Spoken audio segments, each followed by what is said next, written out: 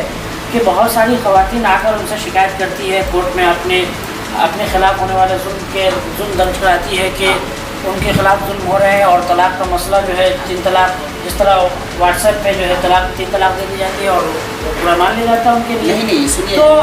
یہ مسئلہ جو کورٹ کے سامنے پیش آ رہا ہے, اس کے سلسلے میں آپ کہنا کیا چاہیں گے, کیونکہ حکومت اس کو جو ہے ایک مدعا بنا رہی ہے, اور اس سلسلے میں کسی ایک خاتون کی بات کو لے کر آپ تمام خاتون پر منطبق نہیں کر سکتے. اس سلسلے میں خود مسلم پرسنل لا بورڈ جو ہے ریفرینڈم کرا رہی ہے تمام خواتین سے, بلکہ تمام مسلمانوں سے اس سلسلے میں رائے مانگ رہی ہے, اور جو مسلمانوں کی رائے عامہ ہوگی اور جو تمام لوگوں کی رائے ہوگی اسی کے مطابق حکومت کو دکھایا جائے گا کہ اکثریت جو ہے, ہماری اکثریت کس بات کی طرف جا رہی ہے. آپ ایک خاتون کو لے کر, وہ کون خاتون کی کیا نام تھا اس کا, فاطمہ, اس طرح سے کوئی خاص عورت ہے, اسی کو لے کر آپ تمام لوگوں پر کیوں اس کو امپوز کرنے کی کوشش کر رہے ہیں, تمام لوگوں پر تھوپنے کی کیوں کوشش کر رہے ہیں. لہذا یہ مسلمانوں کا اپنا مسئلہ ہے, اور جو مذہبی آزادی جو ہندوستان کی آئین ہے, بنیادی فنڈامنٹلس رائٹ ہیں, اس میں جو اہم یہ ہے کہ انسان کو جو ریلیجن فریڈم حاصل ہوگا, مذہبی آزادی حاصل ہوگی. اگر حکومت ہمارے مذہبی امور میں مداخلت کرے گی تو ہندوستان کے جو آئین میں جو وہ شق ہے, جو اصل قانون ہے, اس قانون کی خلاف ورزی ہوگی, اور حکومت جو ہے ڈیموکریسی ڈکٹیٹرشپ میں تبدیل ہو جائے گی. اچھا, بہت اچھی بات کہی آپ نے ماشاء اللہ. اب ہم آپ سے صرف جو ہے ایک ہاں یا نا میں آپ کا جواب جاننا چاہیں گے, کیا آپ مسلم پرسنل لا بورڈ کے ساتھ ہیں یا پھر نہیں اس مسئلے میں؟ کس مسئلے میں؟ یہ جو ابھی مسئلہ مدعا اٹھا ہوا ہے طلاق ثلاثہ جو ہے, طلاق ثلاثہ نہیں, جو فیصلہ لگنے والا ہے, فیصلہ آنے والا ہے اس سلسلے میں کورٹ کا, اس کے سلسلے میں آپ کا کیا کہنا ہے؟ حکومت صرف طلاق ثلاثہ کی دخل اندازی کرنے کی کوشش نہیں کر رہی, بلکہ مسلمانوں کے تمام امور کو اپنے اندر دینے, اپنے ہاتھ میں لینے کی کوشش کر رہی ہے. فی الحال تو صرف طلاق ثلاثہ کی بات چل رہی ہے. آپ یہ بتائیے وہ طلاق ثلاثہ کو سیڑھی بنا کر, زینہ بنا کر ہمارے دین پر حملہ کرنے کی کوشش کر رہی ہے. یعنی کہ آپ مسلم پرسنل لا کے ساتھ ہیں؟ بالکل ہم مسلم کے ساتھ ہیں.